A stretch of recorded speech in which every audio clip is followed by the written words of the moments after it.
yaa ngi dégg di nga gis nit bu toog nga yaakaar ne normal la fekk pratiquement am na lu bari ci yaram. lu sooxaale si yaramam lu bari lu kenn xam lu garaaw.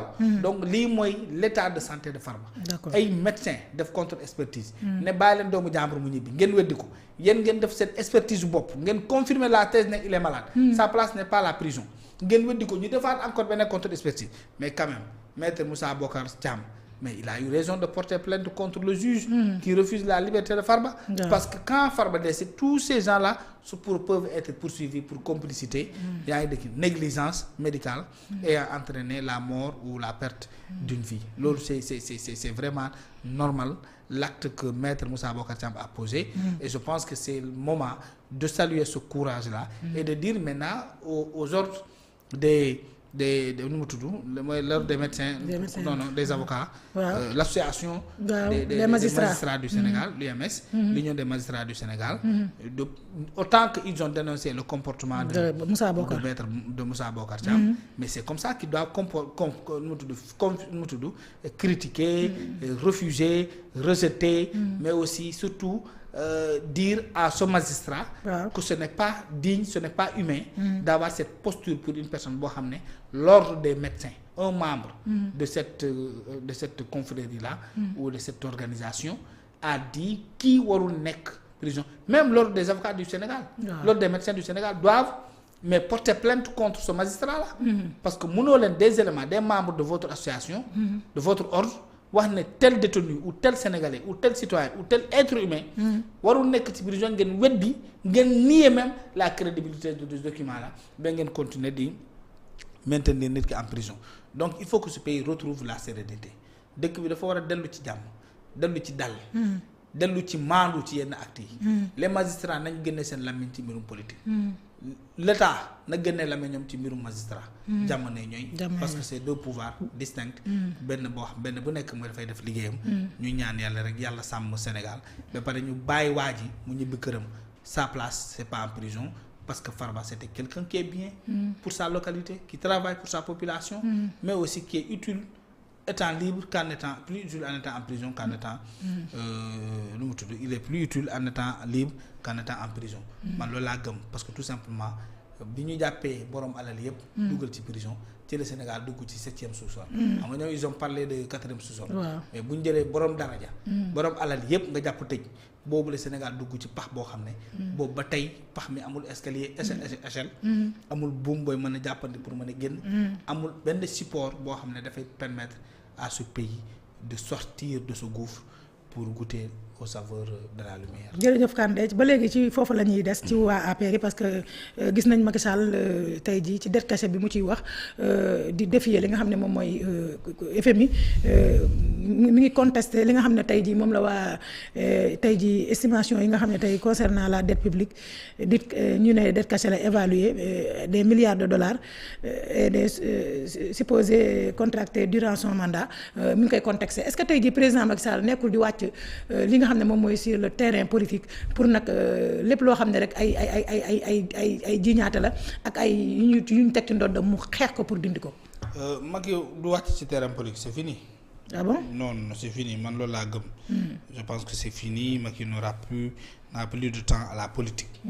Macky a de temps à la vérité.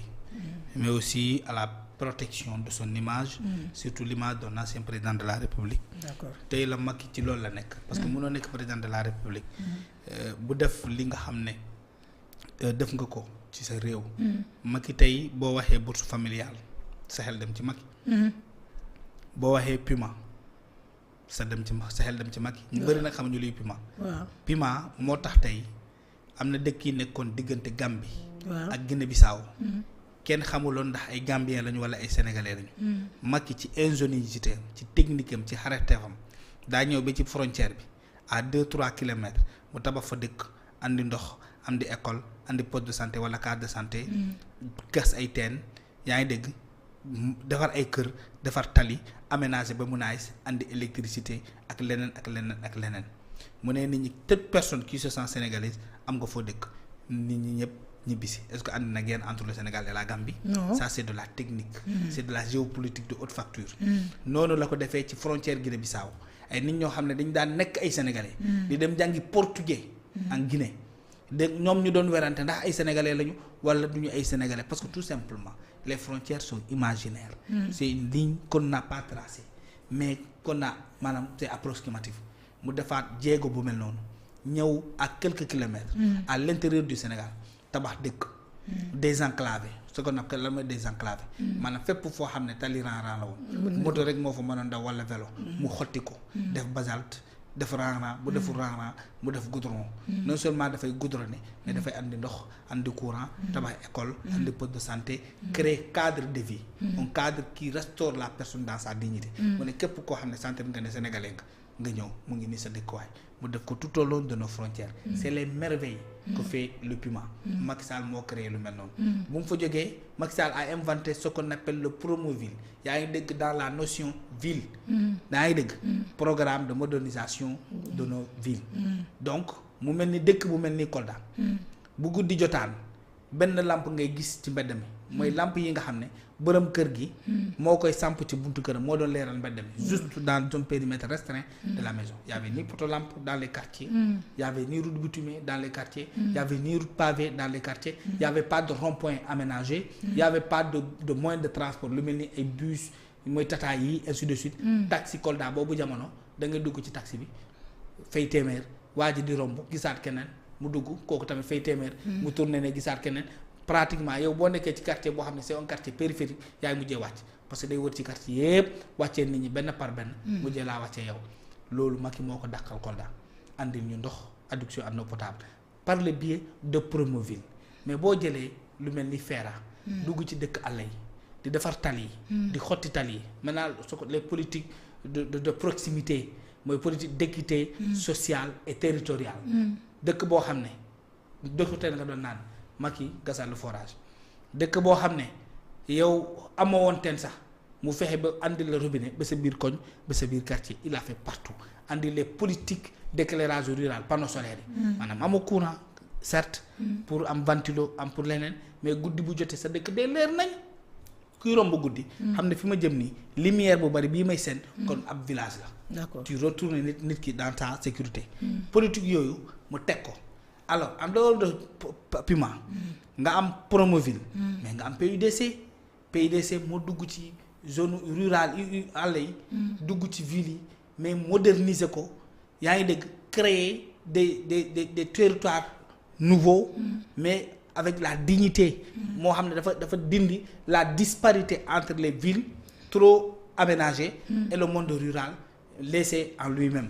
Macky a tout fait pour que nit ki boo demee ville guddi village la journée tu as le courage de retourner chez toi en commune la nuit parce que tout simplement l'État a investi. D'accord. Mais Macky moomu moo andi terre Macky moomu moo andi BRT. Macky noonu moo andi poste de santé yu bees yi. hôpitaux de niveau 3 niveau 4. Les universités au Sénégal un peu partout.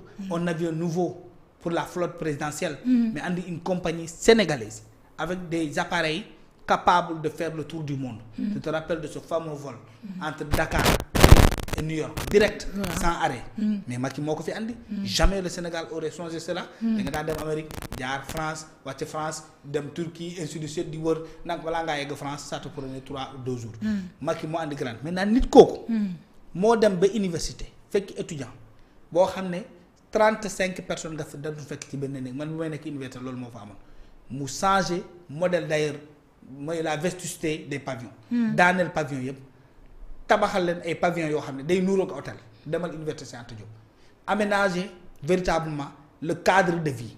La verdure les fleurs mais la décoration mais tout ce qui magnifie rend magnifique un lieu de savoir comme l'Université Cheikh Anta Diop.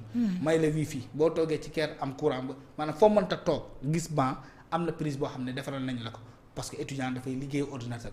yemul foofu muy may étudiants yi ay ordinateur di la ko may gratuitement may la wifi gratuitement jël sa bourse yokk ko li nga daan jondee añ mu wàññi ko jël sa bourse yokk ko li nga daan jondee ndekki mu wàññi ko jël sa bourse mu yokk ko li nga daan jondee reer mu wàññi ko jolli les lits dolli yokk mu tudd les lits dans les chambres. agrandir chambres yi ñu gën a yaatu. L'étudiant a été restauré dans sa grandeur d'étudiant dans sa beauté d'enfant du pays mais nit kooku tey lañ bëgg a tilimal bëgg a yàq daram yaa ngi dégg nit kooku. la ñu bëgg a présenter au monde comme un vampire. comme un monstre comme quelqu'un qui a détruit ce pays. alors que Macky Sall a construit le pays. Macky Sall nous a offert des autoroutes. Macky Sall mais Macky Sall su ma la doon cité duñ fi jóge. les autoponts. mais il a lié le Sénégal. le pont de Gambie. ñun ñi doon dem Casamance. d'accord da nga daan génn Dakar nga génn Dakar 4 heures du matin. yegg Gambie 6 heures du matin. toogaat fa ba 18 heures du soir pour jéggi benn pont boo xam ne ça ne fait même pas trop 3 kilomètres de route. benn pont boo xam ne matul 3 kilomètres. matul 2 kilomètres benn pont boo xam ne matul 2 kilomètres. nga jógee Dakar 4 heures du matin. yegg ci bag bi. ki mu tudd farite ji. yegg fa 6 heures du matin. toogaat fa ba 18 heures ndax bag bu paan. ndax capitale su Gambie yaaya jëmee ainsi de suite. Macky ñëw sampal ñu pont boo xam ne tey entre Dakar et Ziguinchor man def naa ko 5 heures de temps. foo xam ne tu pouvais y faire 8 heures ba 12 heures de temps. ndax bag bi waxuma la nag maintenant les autres ponts ainsi de suite yi nga xam ne ça a désenclavé beaucoup de localités de ce pays. c'est cette personne là qu'on veut saluer kon Macky Sall bu jugee pour setal deram. ça c'est de la dignité. loolu mooy nit gor doon nangu ay nit ñoo xam ne tekkiwuñu dara. may nañ jox nañ leen réew mi ñaari at. benn doo daan defaruñu ko. benn salle de cancer salle de classe dessiné wuñu ko. benn jigéen bu am cancer du col de l'utérus fajuñu ko. benn paludisme fajuñu ko fii une personne bi am victime de palu. yaa ngi dégg nga am ñaari feebar musiba naaru laay yu duggandoo benn yoon ci sa dëkk musul am jamono Macky. d'accord coronavirus bu mu fi ñëwee moom kese la woon.